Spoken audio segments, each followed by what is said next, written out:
Kiran, Kamity. I'm the founder and CEO of a company called DeepFactor. We're going to talk today about reducing alert fatigue that typically comes with software composition analysis tools, at least the first gen of software composition analysis tools that we as an industry have created over the last 5 years or so, or longer. We're going to talk about limitations that we have with the first generation of software composition. And when I say SCA, I'm talking about both open source scanners as well as container image scanners. Then we're going to talk about some ways to think about the second generation of software composition analysis, how we can reduce this noise with a framework. We also have written a white paper on it, so I'll share with you the link so you can read that white paper over coffee on a Saturday morning sometime. And then I'll do a demonstration that kind of helps us visualize how this can be put in practice. Any questions, just let's keep it conversational. We're a small group anyway, so just ask me the questions and we don't have to wait till the end for Q&A.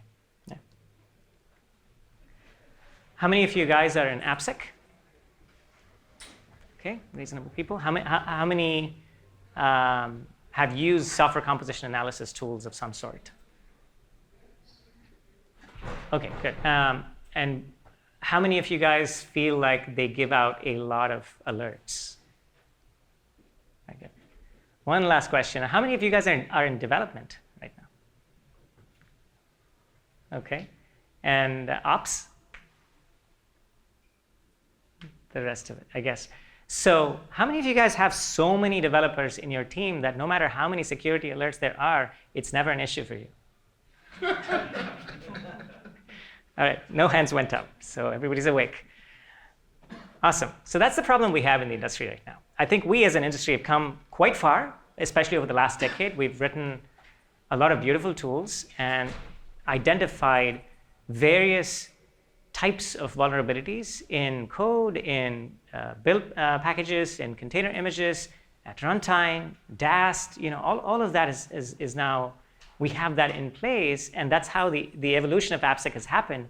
But now we're sitting in front of a lot of alerts, and we don't have, especially as the number of people that write code has increased tremendously, dealing with these alerts is a problem. So it's important to understand which alerts represent the highest risk to our enterprise, as opposed to just the theoretical kind of aspect of, okay, I'm going to have everyone fix everything that's greater than CVSS of 8. I think we've got to get past that to this next kind of generation of software development, where we identify, yes, I have a bunch of vulnerabilities, but these ones represent higher risk to the organization, therefore I'm going to go attack them first. I'm not going to have my developers ruin their Thanksgiving weekend because there's 500 instances of Log4j that happen to exist, and that vulnerability came up during the holidays. So this next gen of tooling for next gen AppSec tooling that is coming up, various companies, including DeepFactor, that's one of the key aspects that we're focusing on. So what are the limitations of these first gen tools? Let's look at the three personas that typically have to interact with this: developers, application security people, and leadership, right? The limitations are, if with today's mindset and tooling, where we're focusing on, I have to fix anything that is greater than a CVSS of 8 or some sort of logic like that, the developers are essentially looking at large vulnerability counts. And so naturally they're overwhelmed. They have too many things to do. They have to do their day job, which is to write code and build features, right? And when you tell them to go fix 200 things in the next sprint that are security related, just because that's the policy, that's not going to be received well by the developers. At some point, they're going to start taking security findings less seriously because security is just pushing things at them that they just want them to fix. But the problem is not that. The problem is that the security team doesn't have, or at least policy-wise, other mechanisms to assess true risk. So it's not like the security team enjoys throwing a bunch of vulnerabilities at developers. It's just that that's the metric that they have today. So they're looking at CVSS scores as the metric. So what that means is they lack, without further manual investigation, extra context into being able to understanding what vulnerabilities actually represent true risk to the organization. So that results in more manual work. And as we know, AppSec team is usually short-staffed. I mean, there's one for every 30 developers, if that, that you may have in an organization.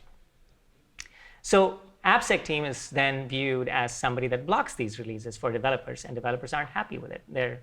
And hence the dev and AppSec kind of conflicts that we see in a lot of the organizations as well. The other thing is, when a new 0-day comes about, everybody in the organization is frantically panicking because you've suddenly seen that there's hundreds of instances of that 0-day vulnerability in all of your artifacts and all of your applications. And so we feel like we have to address all of those instances regardless of whether they represent true risks to the enterprise or not. And leadership ends up tracking these vulnerability counts. And if those counts go down, everybody's celebrating. If those counts go up, everybody is sad. But you're not tracking the risk to the enterprise. You're just tracking an arbitrary number that doesn't make any sense. So these are the limitations of the first-gen tools. And what that ends up happening is leadership ends up utilizing engineering teams and AppSec teams' resources inefficiently. They end up putting resources on things that don't need to be done right now. So let's change that.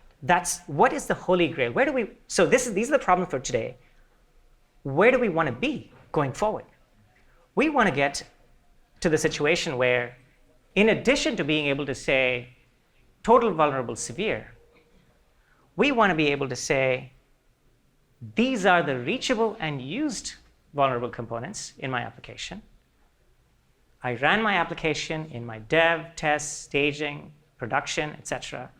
And I noticed that out of the 387 vulnerable components here that have CVSS scores greater than 8, 72 are actually reachable and used by my application. So that truly represents the highest risk to me as opposed to all of the 387. And oh, by the way, 2 of them have exploits available on Metasploit, so they're exploitable. And there's an easy way for that exploit to be leveraged based on the exploit maturity, active POC available. Maybe there's an active incident for the exploit, so on and so forth. So if you can have this kind of posture, then a few things will happen. Number one, we will end up utilizing our devs' resources the right way. You'll tell the devs, fix these 2 first, then go over and fix the remaining 70. And then you can start tackling. It's not to say that the other things don't need to be fixed, but they don't need to be fixed right now, and you only have limited dev resources, so you can use the dev resources the right way. The second thing that ends up happening is when a new 0-day vulnerability shows up. Let's say we have log5j next time, right? When that happens, we are a lot more prepared as an organization because we're not saying, hey, there's 100 instances of log5j, and I'm going to have my dev teams fix everything. But you'll get this triangle, and you look at it and say, okay, out of the 100 instances of log5j, maybe 25 are the more important ones that I need to go address first.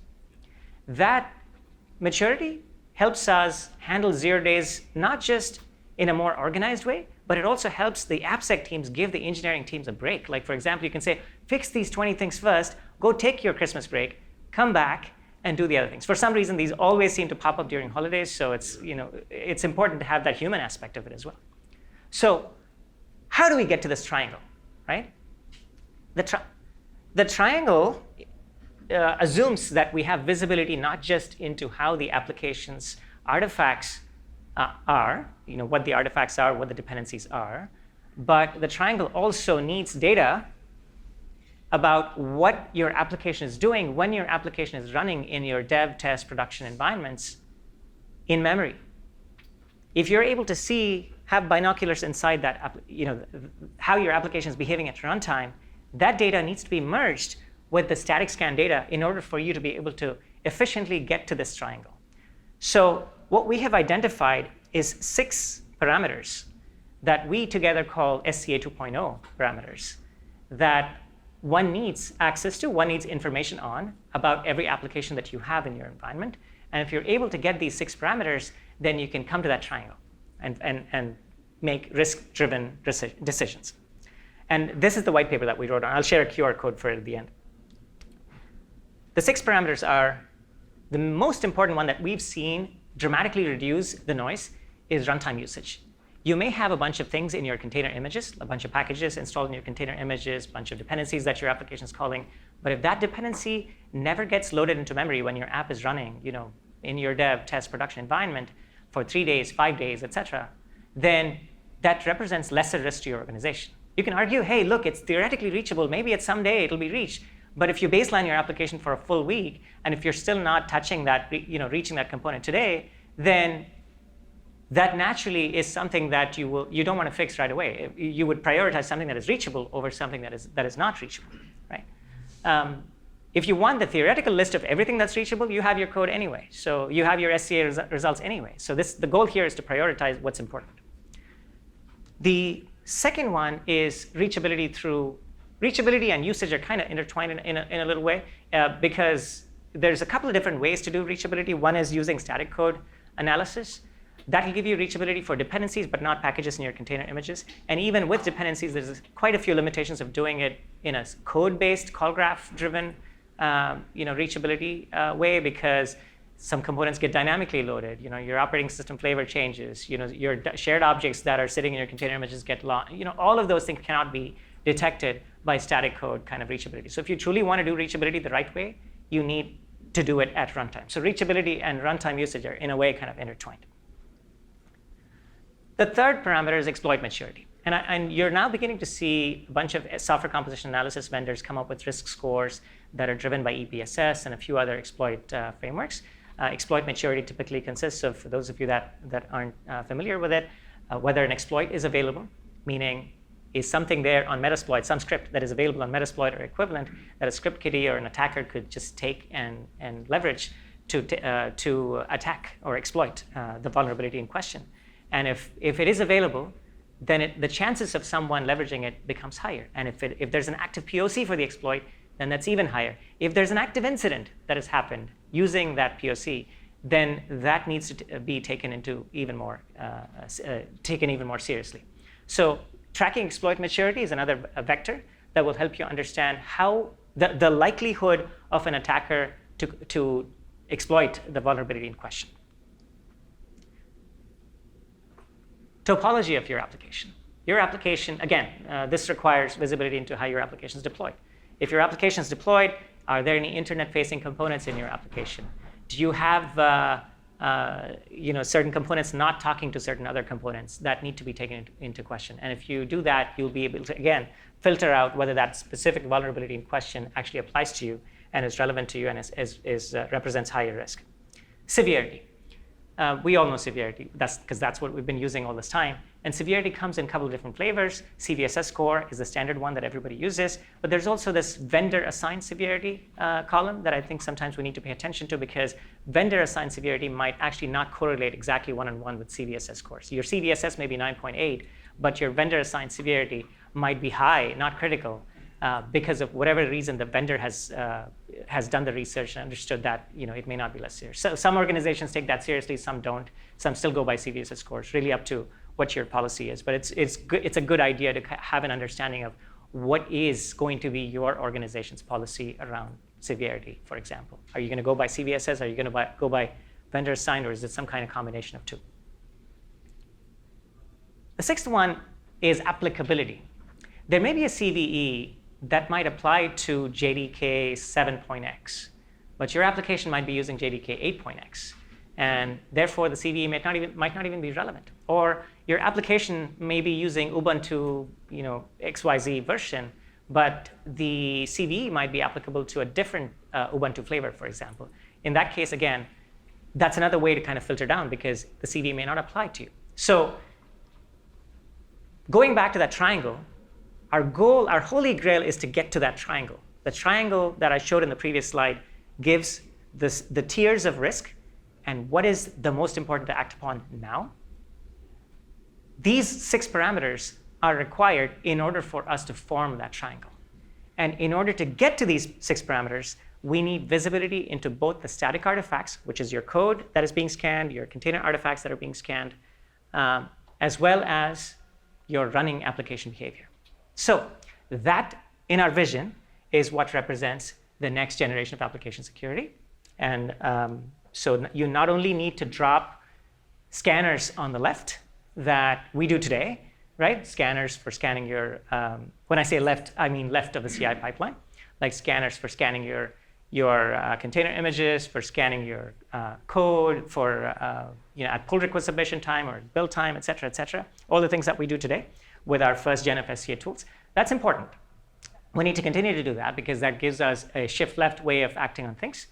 The important next gen thing that we need to add to it is the ability to look at running applications, and so that you can understand the behavior of these running applications, what library has been loaded, what vulnerable behaviors exist in your application that are not CVEs. So your scanners might not even catch them because it's not a CVE, but looking inside running processes might help uncover certain bad behavior, and then magically, automatically correlating between the two to tell you, look, you have 1,000 things that are vulnerable, but 50 of them have actually been loaded into memory, used at runtime, exploited, all of that. And therefore, these 50 are the things that you would want your dev teams to focus on right this second. And then the remaining 950 things, you can either go back to it later, or you can even ask your developers, hey, why do I have 950 things that are never being used by my application? I ran this for one full week in dev, test, and prod, and there's 950 components that are never being called. And it's a standard thing that we see almost as a pattern across the enterprises that we work with. There's about 70-ish% of components that are sitting in your container images that are never used in memory because the developers decided to take some base image from Docker Hub or equivalent and use it. It's not a bad thing because they're trying to get their job done fast, but that ends up bringing in a bunch of baggage into your containers that you could clean up. And today, there's no efficient way for you to go and clean that up because you can't go tell your developer, hey, that's not used. Having a tool is the right way for you to go understand which things are actually not being used and then go have that conversation with your developers. And of course, the last box here is integration into CI pipeline, dev tooling, et cetera. We do that today as well. I think today we do this and this, but what we're missing is this and this in the next gen world. And that's what these the second generation of companies are doing. And that's where we've spent, for example, the last 4 years, some countless nights, many countless nights, and 14 patents and some gray hair later created something magical. So how will this SCA 2.0 benefit your organization? Now let's go back, look at the three personas in question: developers, application security people, and leadership. And if we had this framework, how would our approach to application security change? One is our developers are now going to focus on the things that represent higher risk to the organization. So naturally, that means we're not going to be flooding our developers with a whole bunch of alerts. We're going to be giving them, in this new world, just the number of things that are required for the developers to fix, which is a much smaller number than what we give them today. And that means there's no alert fatigue for the developers because whatever we tell the developers, they know for a fact it represents a higher risk to the organization, so they have to get on it right now. And the time is spent on things that actually represent value to the business as opposed to things that are checking boxes, right? The application security people are now equipped with this new SCA 2.0 framework. They can then identify the true risk in a much more easier fashion as opposed to having to spend a whole lot of manual effort in identifying which of the vulnerable components actually mean risk to the business.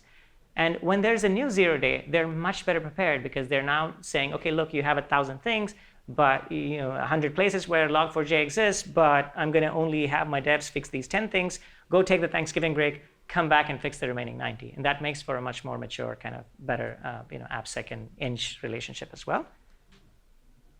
And there's another one, which is AppSec teams can now be equipped to have this conversation about removing unused components with developers, which is a key thing, because the best way to burn down your CVE debt is to not have those components at all, to remove them. So in effect, while you're prioritizing the risk and figuring out what not to fix, you're also burning down your CVEs quite fast, probably faster because you're now identifying the things that may not be used by your organization. And of course, this will require some conversations back and forth with devs, but you have the data now to have that conversation.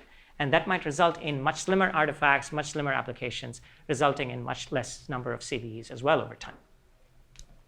And from a leadership perspective, there's an accurate awareness of what represents true security to your organization. So you're tracking security posture, the graph trending over time, as opposed to just a vulnerability count trending over time. So you're not saying, hey, where's the count at? 1,000, let's bring it to 900. You're saying the true risks that represents my organization is by these 50 things. How are we doing on that 50 and track that as a thing? The vulnerability count thing can be tracked as a separate kind of auxiliary thing, but that shouldn't be the main thing. And what that means is engineering team and AppSec team resources, the leadership team is now using these resources much more efficiently because everybody's working on what truly matters to the business. Right? Any questions so far? Does this all, you guys agree with this? Any questions, any concerns? Awesome, I'd like to see the thumbs up. So what I wanted to do is spend a little time showing a demo and give you guys a sense of how this could be put in practice.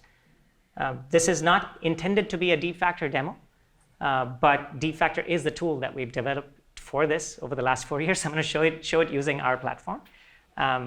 But you can probably use any other tool to kind of achieve the same result. But the intent here is to show the concept of this SCA 2.0 framework and the visibility to runtime and what it can give you, right?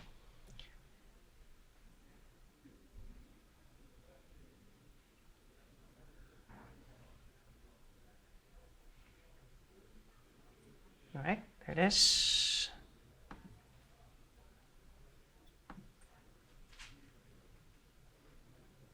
I'm going through my hotspot, so hopefully it works okay.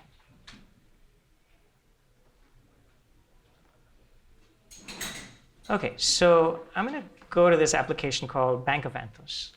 This is a Google application. It has 11 microservices. It's made up of Node, Java, C, Python, and other languages. Are you guys able to see that okay? Is it clear enough from far? Okay. So there's sections here, but these two are the sections that I'm going to focus on for this talk. The top section represents our vision of SCA 2.0 for container scans, and the bottom section is for dependency scans, right? So here, what we're doing is this Venn diagram is showing how runtime has enriched software composition analysis findings. For example, you're seeing here this circle with 965 vulnerabilities, vulnerable components. These are the vulnerable components sitting across these 11 microservices that make up this application.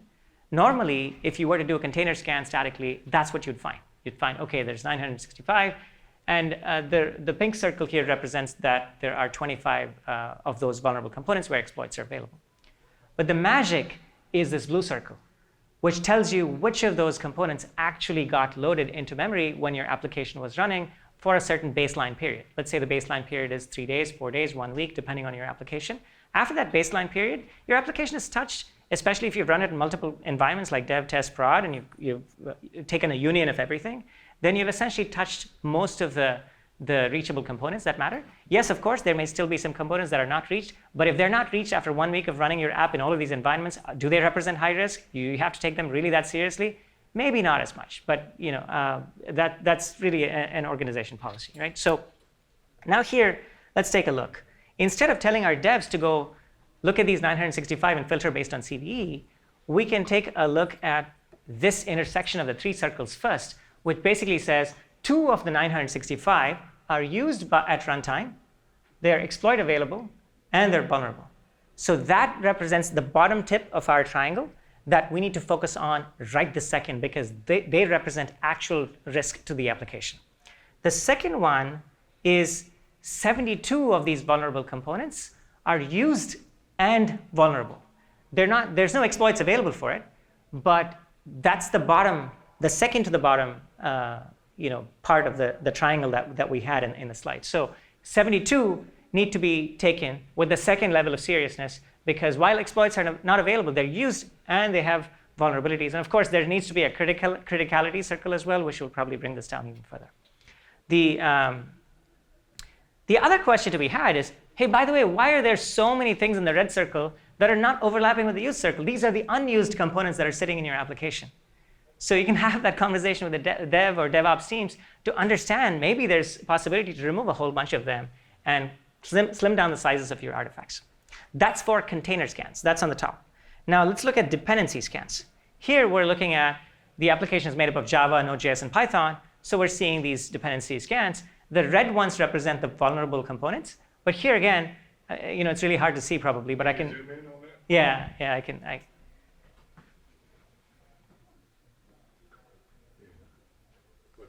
Yeah. Thank you. Yeah, I hope for those in the back, I can tell you what it is. But basically, this red bar represents the vulnerable components in your Java. Normally, that's what you would see with your static scanners. But what we're showing here is 51 of these are vulnerable and loaded. That take precedence over the 39 of the vulnerable Java components that are vulnerable but never got loaded into memory. So this is the kind of information that you would get with this if you follow this SCA 2.0 framework. Let's take another example of our.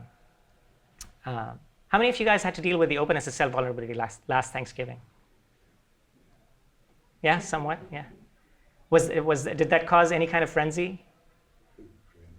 Yeah, last minute issues. Okay, so I'm going to go look at this container scan page, and again apply the SCA 2.0 framework to it.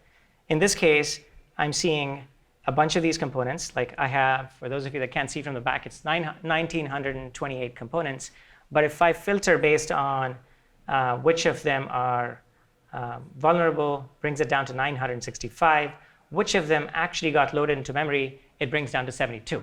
So those are the 72 that represents the immediate risk to me. And if I were to look at how usage is tracked, basically looking at shared objects or other things that are being loaded by a package, in this case, down to the level of which shared object was touched by the package, is what represents whether that package is a used package or not. In this case, libc6 is marked as a used package because there were 5 shared object files that belong to libc6 that were touched by the application as the app ran for a week of baselining period. So now, if I go back and look at our OpenSSL, let's say we now had that new OpenSSL 0 day that came about, we would search here OpenSSL. With this new framework, we found out that, okay, look, there's 13 cases where OpenSSL exists in these 11 packages. But if we filter based on which ones actually got loaded, 0 of them actually got loaded. So while I have OpenSSL, again, we don't have to ruin our developers' Thanksgiving weekends to have them fix these OpenSSL and patch them, because 0 of these 13 cases of OpenSSL actually were used by the application. Let's take a dependency example. This was an example of a package installed in the container image, so it's relevant for container scans. But let's take a dependency example for open source scans. So here, I'm going to go look at the dependency scans. I'm going to say there's 1,300 and something dependencies here. And if I filter based on which ones actually got loaded, I'm immediately down to 531. So they represent the higher risk. So you're able to bring down your volume quite a bit, quite fast. And let me look at our best friend, Log4j. I'm sure that has caused some concerns and discussions in AppSec teams in the last year or so. But there's 15 cases in this case where I have Log4j in these artifacts. But out of these 15, let's look at which ones actually are loaded. And we are down to 9. So 9 of them are the important Log4js to deal with, not the 15. So you bring that down to a lesser number. And then you can say, okay, which ones of those are vulnerable? And applying our SCA 2.0 framework, we're bringing it down to 3. So 3 are vulnerable and loaded in memory. And then if I were to look at exploits available, again, all 3 of them have exploits available. So these 3 instances of Log4j are very important, and therefore we have to give them highest priority. And if you go back to the triangle slide that I showed you, that represents the important cases of Log4j that you have to attend to right this second. There's also some other benefits of looking through reachability. Like, for example, you can say some CVEs, not all CVEs seem to have this information, but some CVEs have the class name where the CVEs actually, where the vulnerability exists. So if you have a good runtime analysis solution, then you can actually understand that in this case, there's 522 classes within this instance of log4j that actually got loaded into memory. So if the class name where the vulnerability exists is touched by your application or used by it, then that you can search for that and get to that kind of information. Anyway, so like I said, this wasn't meant to be like a deep factor demo, but it was meant to be a demo of if you had static scans and runtime analysis, how can you kind of blend the information together to get to the six parameters that we outlined for the SCA 2.0 framework, using which you can get to the triangle, which represents the risk posture of my organization, and then how can I become more efficient once we have the triangle as an organization, both from a dev, AppSec, and leadership persona perspective. Any questions so far? Cool. Now let's go to just a couple of interesting things. We've established that having visibility or those binoculars into running applications is important, right? Great. Can we do more now that we have those binoculars and visibility into the runtime than just correlation with the left? Yes, we can. And there's a few interesting things that we can do. What we've talked about is runtime enriched software composition analysis till now. The ability to enrich your software composition analysis findings with runtime information to prioritize and overlay on top of each other which ones represent the highest risk. But there's more we could do once we have the visibility into running applications. One is understanding if your running application has any vulnerable behaviors that are not CVEs. For example, and this falls under the general umbrella of container security tools like Sysdig Falco and other types of tools as well. They do that too. If you have visibility into runtime, and if you're able to look inside the processes of your application, then you can actually say, hey, my developer accidentally brought in something into my process that is making an outbound call to Russia, or it's touching etc password, or there's a environment variable where I'm exchanging my Postgres password in clear text. One process is sharing it with another process, and while I had a vault, my developer accidentally forgot to use the vault and put it in an environment variable. Lots of interesting findings are not CVEs, but they're bad behaviors that are sitting in your application that you better catch, because if you go to prod with them, you might get popped at some point, right? So, and maybe by understanding some of these bad behaviors, you might detect these malware type behaviors might become 0-day CVEs tomorrow. You might catch them sooner with this behavioral analysis of your application that could augment your AppSec posture. Like, for example, in addition to doing SAS, DAS, et cetera, if you can do runtime analysis, just in your dev and test, you'll find things that you're likely to find things that might surprise you, that you didn't know your app was doing. Because most of the time, it's not your app. It is the code that was brought in by your developer that is a dependency to your app, or that is a base package that is sitting in your container image. And that represents, honestly, 80% of your code anyway. The third one is runtime container scans. Sometimes, not all your artifacts are scanned on the left. You may not put it in your CI pipeline. You may not be scanning the registries, et cetera. Or they may be commercial off-the-shelf components that your application is using, like Kafka or things like that are part of your application, but not necessarily being scanned as part of your CI pipeline. The ability to have visibility or eyes into your runtime environment allow you to perform a software composition analysis scan or container scan on those types of components as well, therefore making sure that at the end of the day, whatever's running in your production environment is getting a full kind of MRI, so to speak, right? Because it doesn't matter how, in fact, it doesn't matter how many containers you have sitting in your repos. What matters is how many containers are actually running in your production environment at the end of the day, because that's the thing that is likely to get popped. And lastly, runtime container security in production, carrying through. If you have visibility into runtime, this is the fourth use case that you could do with it, which is the ability to look for malicious behaviors, not just in dev and test, but for compliance reasons in production. So you can tie some of your SOC 2 controls and other things into, and that's done today anyway by container runtime security tools, So these are the 4 use cases that you could accomplish, and 4 ways in which you could augment your AppSec initiatives if you had visibility into runtime of your application. And this presentation, I mostly focused on 1, but there's 3 other interesting things that you could do for that. So some examples of behaviors, like I mentioned, that could be caught are, your app is, doing bad things at runtime. It's reaching out to certain bad locations, or it's exhibiting privilege escalation behaviors, or so on and so forth. There's lots of interesting behaviors that can be caught with it. Anyway, so if you'd like to learn more, this is the white paper that we've created. It's a fantastic read. Like I said, goes well with coffee on a Saturday morning. And check it out. And any questions, we're more than happy to shoot over questions to our research team. They're happy to answer. If you'd like to try this out yourself, there's a free trial available, so check that out as well.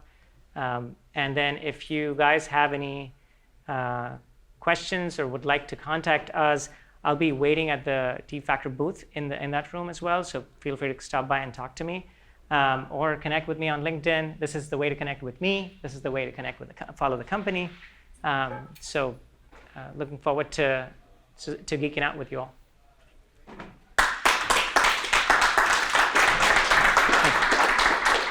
Yeah, the question is, how do you do this analysis of the process at runtime? So I'll break that question into 2 parts, because this is a generic LastCon talk, not a DFactor talk.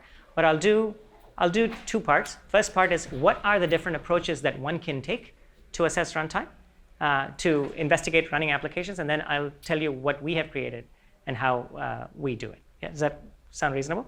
Okay, so the first part of the question is, there are a few different ways to look at runtime behavior of applications. One is using eBPF type technology, extended Berkeley packet filters, for those of you that aren't familiar with it. This technology allows you to sit in the kernel. In some cases, it has to be enabled in the kernel, but once it's enabled, it allows you to track file, network, and process activity, and based on system call interception, and it allows you to see all of the things that your process is doing. That's one approach. The second approach is to observe user space. So by preloading a library into the user space using LD preload or something like that, you're able to look inside the process space. And the third approach is a language-specific agent that you can use. For example, if you see that it's a Java application, then you load a JVMTI agent or Java agent of some sort that allows you to see which classes got touched and loaded, etc. Now, the 4 years that we've worked on DFactor, what we have created is we've employed a combination of approaches 2 and 3. We did not do the eBPF approach because we felt like that would limit the size of the nature of deployments to only environments where eBPF existed on the kernel, and you had to have a high ops touch, and we wanted to make sure that that doesn't happen. So we ended up creating a lightweight version of eBPF that runs in the user space of application that consumes less than a couple percent of the application overhead. And it allows us to watch not just system call things, but also things in the user space, because even if something doesn't become a system call, you're able to see the behavior of the application. So DFactor watches for file, network, memory, process, and other activity that the application's DNS behaviors, a whole bunch of things. And then it takes all of that telemetry and puts it in a time series database and does anomaly detection, and then comes up with, these are the bad things that your app is doing. And then the second thing it does is correlates back to your SCA and tells you, these are the components that we've mapped to certain packages, and these are the packages that have been loaded, by comparing it with package databases and CVE databases and other things. So that's the whole magic that we've created. It took us 4 years to get this right. What does injection into all the running containers look like? In all the running containers? Yeah, for the 2 techniques you just described, how are you getting in the running? Yeah, so it depends on the deployment mode. Like, for example, if you're using a Kubernetes environment, then you do a Helm install, the webhook, and it's an admission controller webhook. And then in an override YAML file or our GUI, you specify which pods or namespaces you want to be observed, and those will get injected with this little library as they're coming up. If it's not Kubernetes, for example, if you're using managed Kubernetes or Fargate or Lambda with containers or Docker Swarm or things like that, where you don't have a webhook mechanism or control of the underlying host, then you can drop in a little file called libdf.so into the container image itself at build time. And then when you run that container, you can use an environment variable to flip it on or off to watch. If you're using a non-container application, you're using like a monolithic application, there's a command line tool, dfctl. You say dfctl, instead of saying java space myapp.jar, you say dfctl run java space myapp.jar. No change to the application required. Yeah. Yes? What is profiling? So you enabled like the visibility. Yes. You're profiling the telemetry from usage. How do you ensure there's a complete route coverage and like vulnerable spaces in the city? Yeah. Yeah. No. At the end of the day, the more you exercise your app, the more the library will see. However, there's a few ways to kind of augment or get the most out of these types of tools. One is you can run a DAS scan or fuzzer on your application or your integration tests or likely regression tests in your test environment to make sure that you've got a decent surface area of coverage. The other thing that some customers have started doing now is they turn it on in their production environment, either in the entire production or in a canary deployment of their production over a period of like a few days. And that's good enough for them to get the baseline. Because at the end of the day, the point of reachability is not to detect everything. If you want everything, you already have your SCA report. The point is to detect which are the most common things that your app is touching that an attacker could use to exploit you, and to prioritize and bring down the vulnerability count. So yeah, that's the intention here is not to detect everything. Right? Yeah. Any other questions? Thank you so much for your time, guys. Appreciate it.